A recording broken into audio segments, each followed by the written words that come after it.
to footballgameplan.com, where football makes sense. I'm Emery Hunt, the czar of the playbook. Bring you our Football Game Plan FBS Game of the Week preview between the Alabama Crimson Tide and the Virginia Tech Hokies. Now let's take a look at some keys to victory for both teams, starting with Alabama. Alabama's passing game may be on full display this weekend versus Virginia Tech as you look at wide receivers Amari Cooper, Kevin Norwood, and Kenny Bell, all very good players, and they form a potent trio. But keep an eye on tight end O.J. Howard, who's a true freshman, one of the best high school recruits in the country. This is a guy that has the skill set to transform a solid passing game into a dynamic one.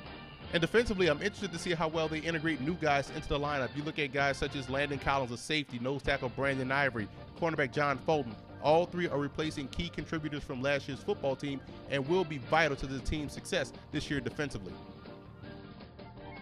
Now let's move over to Virginia Tech in this ball game, and all eyes will be on redshirt freshman running back Trey Edmonds. You got to remember, when the Hokies are good, they can run the football with guys in the backfield that can fly and take it the distance. And when you look at Logan Thomas, a quarterback, his legs on broken plays and not designed runs could be a huge asset for this football team looking to knock off Alabama. And on the defensive side of the football, you look at cornerback Kyle Fuller, as he's going to take on the talented Amari Cooper. That's a battle Fuller has to win more often than not, and the run defense has to play better. Last year, they struggled versus big-time teams that can run the football.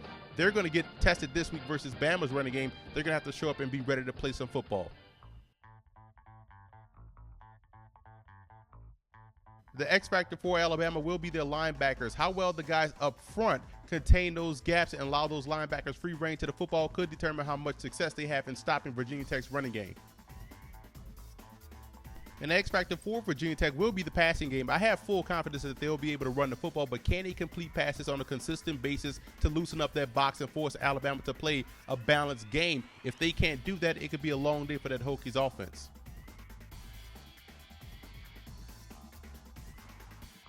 Now here are some coaching points for both teams in this matchup, starting with Alabama. You look at the screen game. They do a great job of getting the running backs involved in the screen game, and they're going to have to do that this week versus Virginia Tech. And they can take some chances in the secondary. Logan Thomas is not the most accurate of passers. They can take some chances and perhaps come away with some interceptions, and they have to protect the perimeter. Virginia Tech has speed in the backfield. If they get outside, it could be a house call. So the Crimson Tide have to protect the perimeter defensively in order to have a shot to knock off Virginia Tech.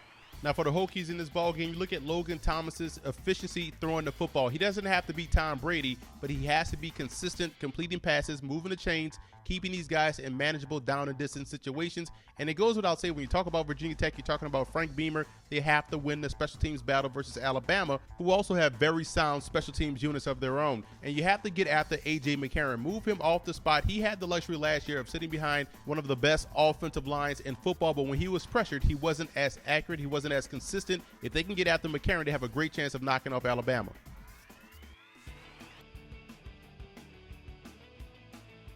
Now here's some 2014 draft prospects you want to watch for in this ball game. Alabama is stacked on both sides of the ball. When you look at their offensive line, you want to focus on Anthony Steen and Cyrus Kawangio.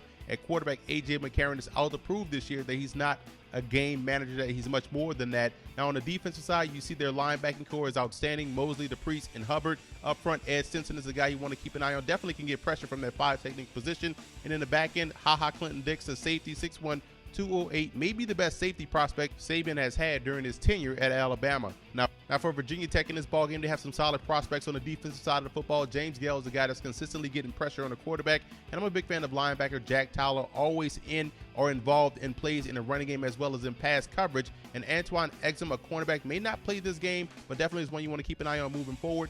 And the big-time quarterback Logan Thomas, they're looking for him to put it all together after the promise he showed 2 years ago in that bowl game.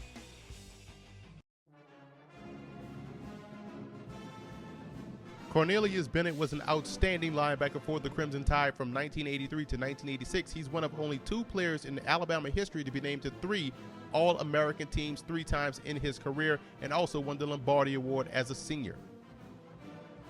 Corey Moore was way before his time, an undersized edge rusher that lived in the backfield, 31 sacks in 2 seasons at Virginia Tech. This was a guy that won the 1998 and the 1999 Big East Defensive Player of the Year, and also took home the Nagurski Award as well as the Lombardi.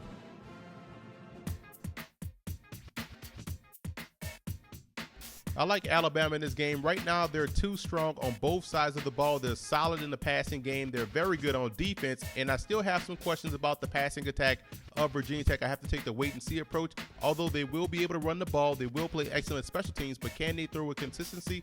That's a question, in my opinion, that they still have to answer. So I'm going with Alabama to win this one versus the Hokies.